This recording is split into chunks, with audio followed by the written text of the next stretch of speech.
Pronunciation of English vowel sounds. Lesson 5. Diphthongs.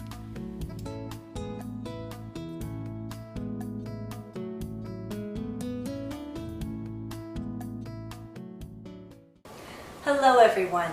It's finally time to talk about the last group of vowels, the diphthongs. They are I, ow, oi. I, ow, oi. Let me give you some keywords. I, tie, ow, cow, oi, toy.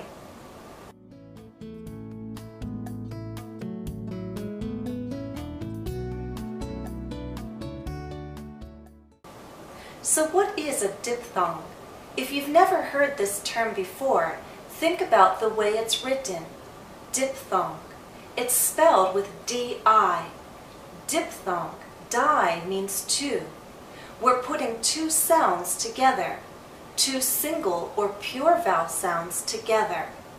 A single vowel is like E or I. You can see in the phonetic transcriptions for the diphthongs that there are two symbols and we're putting them together. What we need to do is move from the first sound to the second. The first sound is going to be louder and longer, and then we glide into the second. This description may sound familiar to you. We've actually done this kind of movement from one sound to another over here. O. In that sound, we also had a beginning and an ending sound, a movement from one sound to the other. But these are the three traditional diphthongs. The movement from one sound to another is more noticeable. It's less noticeable here and here, although you see that these sounds are also written with two symbols put together. Which two sounds are we putting together for each of our diphthongs? There are different explanations, and our explanations vary partly because our pronunciation varies. But in general, all teachers agree that for these traditional diphthongs, we're moving from a more open position to a more closed position. I will explain more in detail and more accurately, but just so you get an idea of what's happening, let me tell you at this point that I moves from here to here, generally. And for owl, we're moving from here to here, again, speaking generally. And for oi, we're moving from here to here, again, from a more open position to a more closed position. The first vowel sound being longer and louder, and then gliding into our second sound. Now let me take the time to explain how we produce each of the diphthongs. Our first diphthong is I. I, as in tie, tie. We're moving towards this sound, E, but where are we moving from? We need to start from a more open position, down here. I. Remember, the first sound is going to be louder and longer.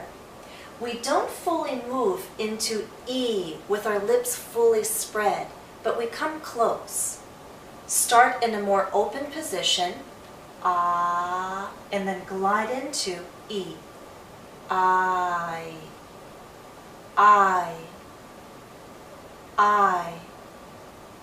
Tie. Let's talk for a moment about vowel length. If you recall at the beginning of this series, I explained how a consonant can affect the length of a vowel that comes before it. There's a difference between voiced and voiceless consonants. Do you remember? Well, T, t, t, is voiceless. D, d, d, is voiced. If a vowel sound is followed by a voiced consonant, like D, d, the vowel sound is longer. If a vowel is followed by a voiceless consonant, like T, t, the vowel length is shorter. So let's take tight. I'm going to make this tight, very tight. Tight, tight. I have this vowel sound, but because the T follows, it's shorter. Now let's talk about time. Time. M. M is a voiced consonant, so the same sound now becomes longer. Because it's longer in the word time, you're going to see more movement in my mouth. There will be more noticeable movement from an open position to a closed position. Watch closely again. Tight, time. Tight, time. Do you hear the difference in length? And do you see the difference in movement? It may help you to know that there's a slight Y sound, y, that makes the glide possible, I. This long I sound is usually spelled with an I or IE, although there are other spellings. Let's first say this as an open sound. Tie, high. Now let's say it followed by a voiced consonant. Tide, hide. And finally, we'll follow it with a voiceless consonant. Tight, height.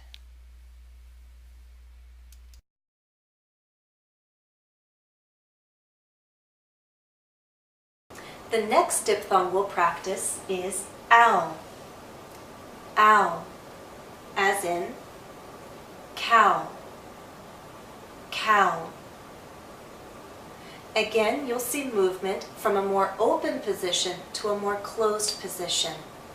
This time we're moving from around here to here. So our lips are moving in to a circle. Not a tight one as in ooh, but approaching that. Cow, cow, ow, ow.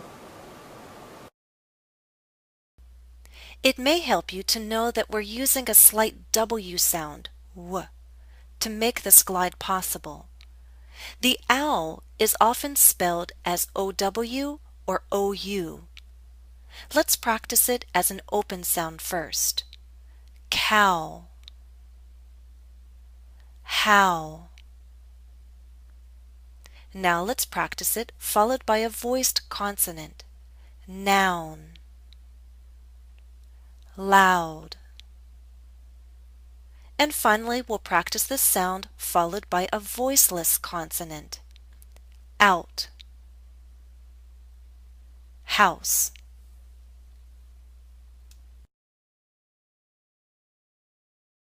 The last diphthong we'll practice is oi. Oi, as in toy, toy. Oi. Once again, you'll see a more open position move into a more closed position. Oi, oi. We're moving into E. Again, not a full spread, E, but close to that. Oi. Where are we starting? There's a lot of variation with diphthongs. You see this sound, but we're not really saying oi. Actually, I'd argue it's more around here. Oi, oi. So more of a mid position to a high position. Oi, oi. toy, toy, oi. It may help you to know that we're using a slight Y sound, y, to make this glide possible. Oi. The sound is written as OY or OI. Let's first practice oi as an open sound, as in toy, boy. And now let's follow the sound with a voiced consonant. Noise, join. And now we'll practice the sound followed by a voiceless consonant. Voice.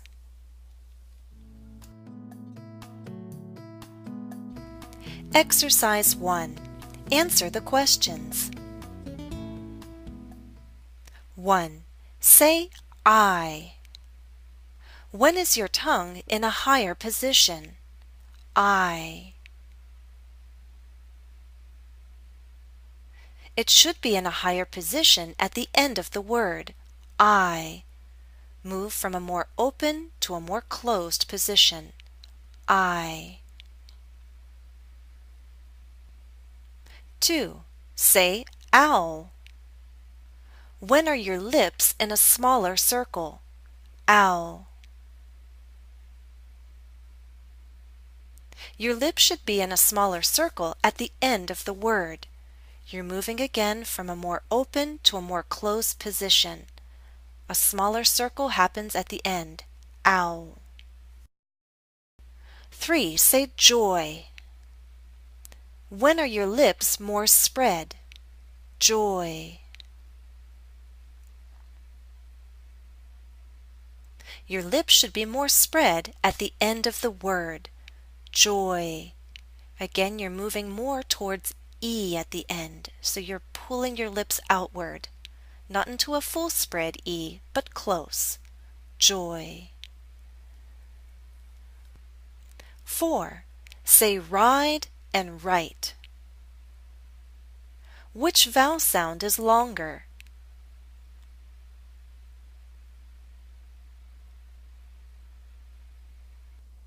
The I in ride should be longer because the D is a voiced consonant. Listen again. Ride, write. 5. Say my and might. Which vowel sound is longer? The Y in my is longer because it's an open sound. T is a voiceless consonant. My, might.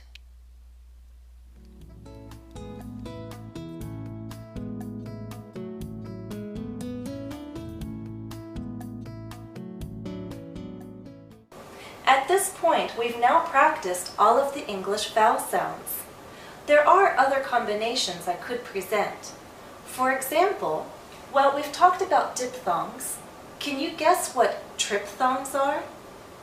It's taking our traditional diphthongs and adding another sound, particularly this one, What if I do this? Ire. Ire. Ire is a triphthong, as in the word fire. Fire. Ire. How about owl? Hour. Hour. Hours. How many hours in a day? Hour. Hour. And our last triphthong, oyer. Oyer, as in employer. Who is your employer? Oyer. Oyer. So we can talk about diphthongs. We could also talk about triphthongs. Exercise 2. Listen and repeat. Let's practice ire, as in fire. Liar. Now try the triphthong oyer, as in employer. And foyer. And finally the triphthong hour, as in the word hour. Now say power.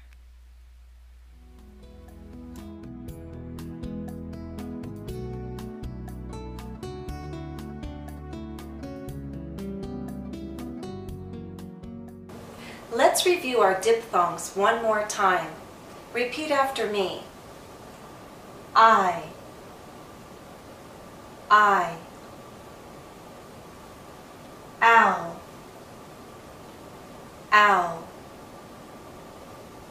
oi, oi. Now let's review the key words. I, tie, ow, cow, oi, toy. While making this lesson, I found it helpful to look at these sources. I think you would find them helpful too. Additional practice for this lesson is available at EnglishCafe.com. Follow the direct link listed in the video description. Practice includes a full review of the vowel sounds. Well, that's all for now. I hope you found this lesson useful. Thanks for watching and happy studies!